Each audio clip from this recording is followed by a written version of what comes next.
The young Canadian buck. Give it up for Alpha X's, no, sorry, for Basilisk Gaming's Trigger. Brain traveled back in time for a minute there. Yeah, he used to be on Alpha X. No longer, though. In the bottom left, talk about a long time. For forever, he is for Storm. It's Namshar.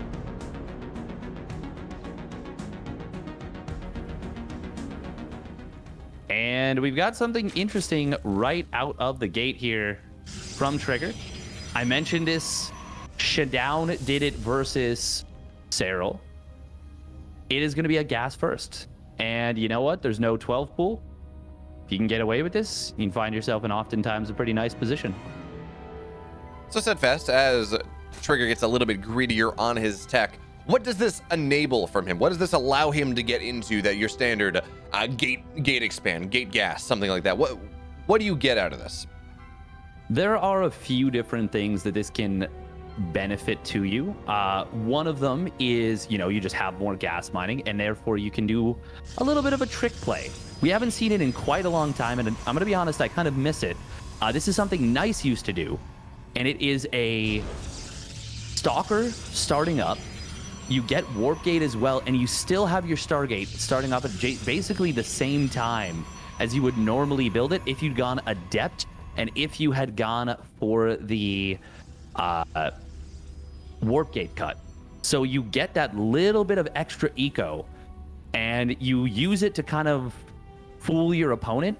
But we haven't seen players doing this in a while, so in general, it's just going to be most likely out of Trigger, just a faster setup overall. In this case, actually, hang on, he is going to go for the instant Stargate. So actually, it is going to be, a Stargate that hits 5, 6, 8 seconds earlier. Oh, and that's unfortunate from Namshar, too. The Overlord looked like it was going to be in position to scout the Stargate, but instead it goes where it normally would go. So Namshar doesn't catch the Stargate with that, and not only is this the quickest Stargate possible with the gas first, also, it is the closest to Namshar's base that he could possibly get without actually proxying it. So that Oracle will arrive. Namshar finally does now scout that this is Stargate play, and he should be able to respond as appropriate. But behind this, Trigger's just macroing up. Namshar, though, he's got a pretty quick Evo chamber here behind the mineral line.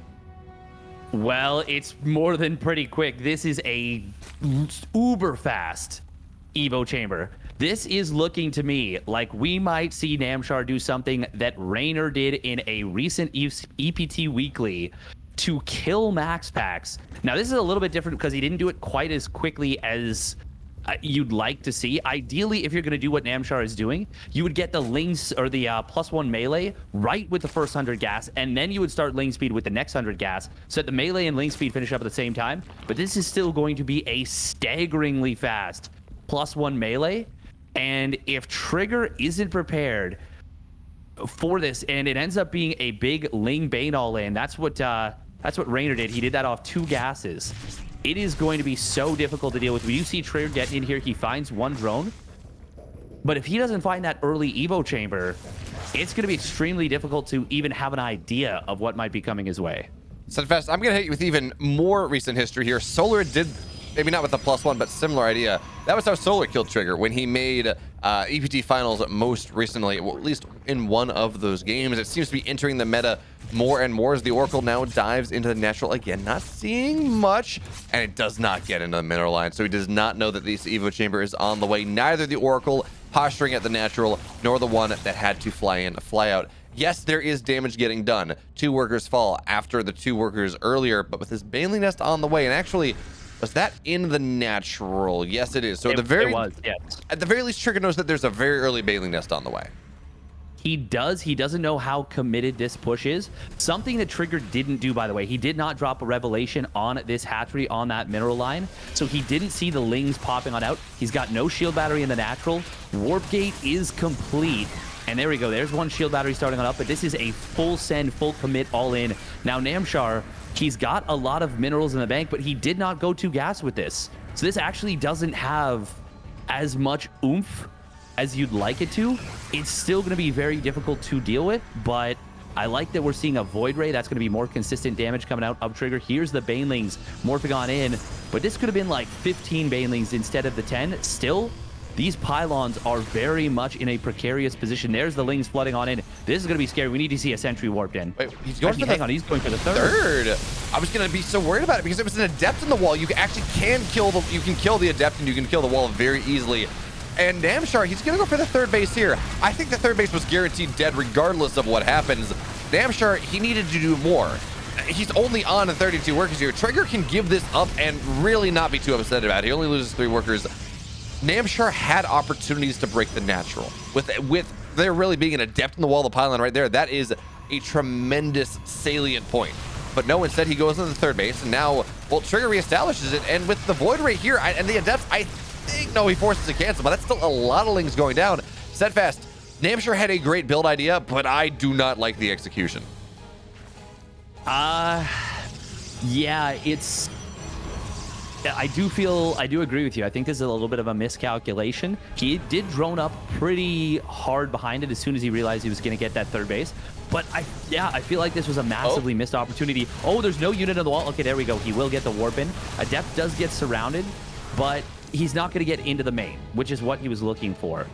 And, well, maybe not what he was looking for, but that would have been the juicier plum, as it were. Now, with 4 oracles, a 4-oracle build, in fact, it is going to be tough for Namshar to prevent damage from getting done. Already a couple of drones are going to fall. Trigger just a nice flyby right there. Gets 4 drones and will just dance on out. Okay, so behind this, and actually I really like this from Trigger. He's got Charge halfway done. He's got a Templar Archives on the way. So for a while, Steadfast, we had the Blink Stalker style in every single game. Some number of oracles, you get Blink Stalkers, you get +1. That was just how it went. And then we saw Hero starting to do this a little bit. We saw Estrella starting to do this a little bit, where instead of doing that, you go Quick Charge. You go Templar Archives. You get a couple Archons. You hit with this powerful timing because the Zerg is so conditioned to deal with the Stalkers that you're building. Now, in this game, it's all about the Lings. It's all about the Banes. And that makes maybe the Zealots a little less powerful, depending on how many Banelings that there are. But as Namshar has only been on 1 gas for quite a while now, he has more. He doesn't really have that gas count. So these Zealots, these Archons, they will reign supreme in the next several engagements. But at least Namshar has the Scout of the Templar Archives. Don't know that Stealth though. Ooh, Queens will go down too. Yeah, that's pretty tough. That means sniping the War Prism is going to be a little bit more difficult. It is a double Templar Archives accidentally from Trigger here. Ooh, can he get this last queen? Yes, he will. That was 4 queens for 1 oracle. There's nothing that deals with the War Prism. I feel like Trigger's just going to run him over right now. Yeah, There's no Banelings ready. I think Namshar may just be dead here. Really interesting build decision from him. His Archon's doing a great job targeting these Banelings cocoons as they go down. Bile lands a little bit, gets in a death, but really not worth all that much. And I cannot help but think about what would have happened if Namshar had busted that wall. Maybe that would have actually been viable. But as it stands, Namshar, he kind of has a 4th base. It doesn't really matter. Everything has been zoned out. The drones are running away, but there's nowhere for them to run. Not under the sea. And Trigger takes game 1. That he does. It was a nice little counterattack. I like that Trigger just kind of jumped at his opponent. But yeah, I really feel like Namshar needed to get more done. I think he hit the nail on the head there, and he wasn't able to. And now Trigger finds himself up 1-0 and kind of answers the question that we were both wondering. I mean, obviously it's a bit of a weird game, but Namshar made a little bit of the wrong decision from a position of advantage, and Trigger made the absolute correct decision from an advantageous position. Now, there's actually, though, Steadfast, there's one thing I want to point out here, and it's something that Namshar should have punished but didn't, but it was still a massive mistake from Trigger. He kept as he saw the Ling swarming, he kept an adept in his wall, and he moved his Stalker, the 1 Stalker that he had, down to the 3rd base. That 3rd base was dead regardless. You need that Stalker in the wall because no amount of Banelings kills a Stalker with a shield battery behind it. If that game had gone differently, I think we would be talking about the mistake from Trigger because it would have been heavily exploited. But as it stands, yes, he did. Once he lost his 3rd, once he came back from that, he made the proper move. He did get the army, and he was able to kill Namshar very quickly. But that was still almost a game-ending mistake. It should have been, to be honest. Even with a Stalker in the wall and a shield battery completed, I'm not sure if the shield battery was up in time or It was. not. But It even was. it was okay. Even with that though, the pylons were actually True. in the wall as well, and they were 2 pylons there. Regardless, Namshar missed a massive opportunity. It's unfortunate. Hopefully, if he finds another opportunity in game number 2 like that, he doesn't miss out on it. All right, so let's see how many opportunities are available to him because, well, Cosmic Sapphires is that game too. And here we go, spawning down on the bottom right for Storm Gaming. It is the Blue Zerg player, Namshar.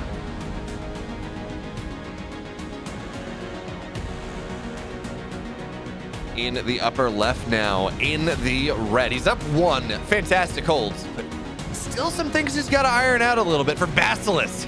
It's Trigger.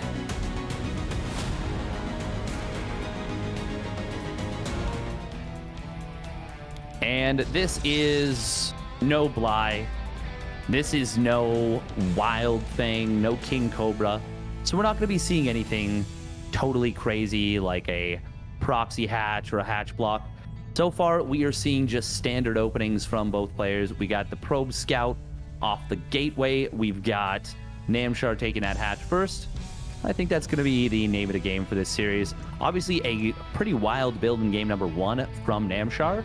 But even behind it, he was still going to try and drone out of it. He was still playing macro. Just wanted to get some damage done. Yeah.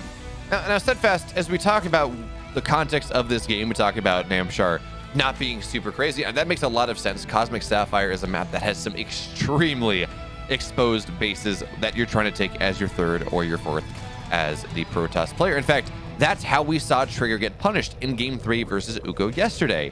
He played a game, he got into the mid game, and then he just started to really fall victim to just how hard it is to hold your outlying bases on this map. So if I'm Namshar, I'm going to lean into that. I'm going to lean into what I saw as a weakness in Trigger's play on a map that is already probably pretty favorable for me. Yeah, why not?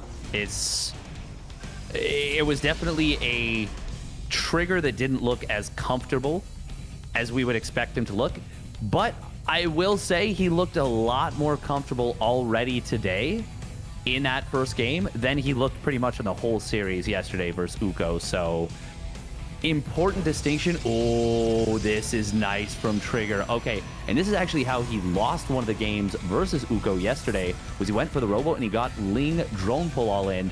But here, Trigger recognizes that Namshar has gone for the commitment into the main base. What does he do? He drops his tech building at the natural. Excellent move. Oh, Namshar is going to double back. Will he get the scout? Yes, he will. Okay, good job. Oh, no. He turns back around. Well, never mind. Doesn't get the scout after all.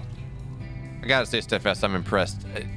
Rarely do I see that amount of caster cursing. It was so quick. Oh, but he sees it this time. Okay, there we go. Did he had to have clicked that, right? I would only assume got a so. glimpse for a moment, but yeah. It will be what we were expecting to see in the game number 1 of the Uko series yesterday. It's going to be a quick robotics bay. So very quick, most likely disruptor drops into either a 3rd base or a 2 base all in. We'll see what Trigger decides to follow this up with. How does Namshar deal with this is now the question. Yeah, really, Steadfast, if I remember right, I don't think there was a quick robo in that game. And there was time for that robo to pop up. So I think in that last series, it was Trigger going for more like the hero gateway style and then into your tech. Regardless, yes, it will be disruptor setups in this game. And how do you deal with that? It's vision. It's making sure you know where the warp prism is. It's making sure your queens are on position. And more importantly than that, making sure that when the disruptors go out, you split them apart. So 2 disruptor shots, they kill a queen. There's no healing it. But as long as you only lose 1 queen at a time, it's pretty manageable. It's when the disruptors find a position behind a mineral line where they force you to decide between losing a bunch of queens or losing your drones that life starts to get a little more complicated. Yeah, absolutely. By the way, a significant distinction from what we normally see. Normally, this is 2 disruptors and War Prism speed. This is 1 disruptor, no War Prism speed, and immediate gateway explosion. Trigger is going to be going for a very fast all-in with this. I have never seen an all-in this quick off of a of a build like this. This is pretty cool, but Trigger did find himself a little bit supply blocked, so he had to kill one of his own probes to make sure that he could get the Colossus out as quick as possible as one Roach goes down. But again, as long as the Disruptor doesn't fall or really doesn't take hull damage, you really don't care. But it is unfortunate that Trigger did have to kill one of his own workers. We see mostly 15 out of 16. I don't even know that he rebuilds that probe, as he will not be. I mean, he is going all in here. So the smallest of economic differences compared to where he wants to be as the shot goes out, forces a cancel on the Ravager, kills the Roach anyways. And War Prism, though, it's time where it is effective on the map, where it can just bomb in there and get something done. It's kind of done, as it's taken 50% HP on its hull, but here comes the all-in. You talked about how fast this was. This is insanely fast. Namshar finds himself supply blocked. Yeah, losing that Overlord is big, but taking the damage on the War Prism actually makes this a lot more... it makes the defense a lot more believable for Namshar. Ooh, he does get force fielded off. Able to get away with a couple of the units. Disruptors will cancel those Ravagers. And this is already looking like Trigger might just run him over right here. Namshar droned up super hard against this. The Colossus is going to add on some nice DPS, but so too is the Spine for Namshar. However, there's just no units left on the field.